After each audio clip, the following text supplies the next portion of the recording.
Welcome back. This is The Globe on SABC News. South Africa will sign the treaty for the establishment of the African Continental Free Trade Area during the 31st Ordinary Summit of the African Union Heads of State and Government in Mauritania this weekend. President Cyril Ramaphosa is expected in the West African nation on Friday night ahead of the summit, which will mainly discuss ways to combat corruption in Africa and budgetary allocations for the Continental body secretariat. Kenya and Rwanda say they will use the summit to lobby more countries to ratify the agreement. Kimani reports. While 44 out of 55 African countries signed the agreement, only 4, Kenya, Rwanda, Ghana and Niger, have ratified. 2 of Africa's biggest economies, South Africa and Nigeria, did not sign, but South Africa has indicated its intention to sign during this summit.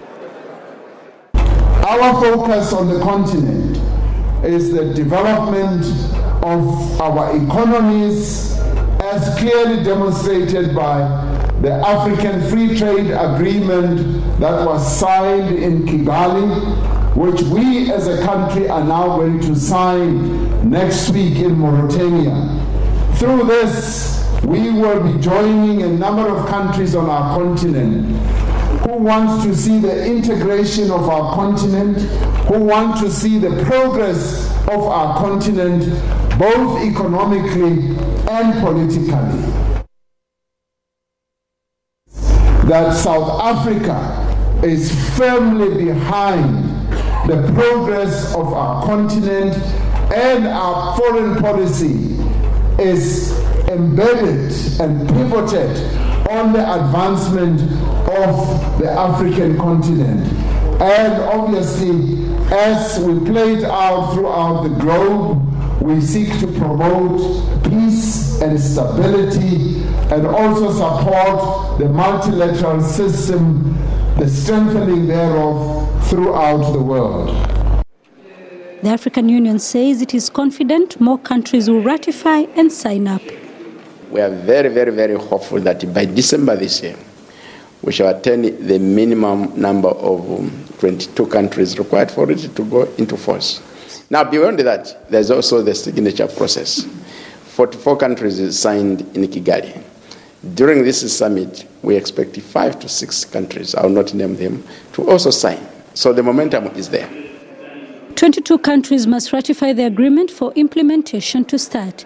The African Continental Free Trade Area will create a single market for Africa with 1 billion people and a combined GDP of close to $3 trillion and boost inter-African trade.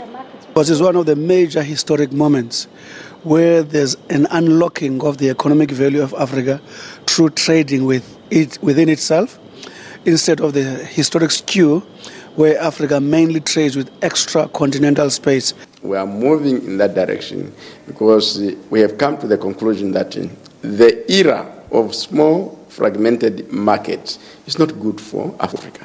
What is good for Africa is large size, so that we have locational advantage as a continent to attract large-scale investments throughout Africa.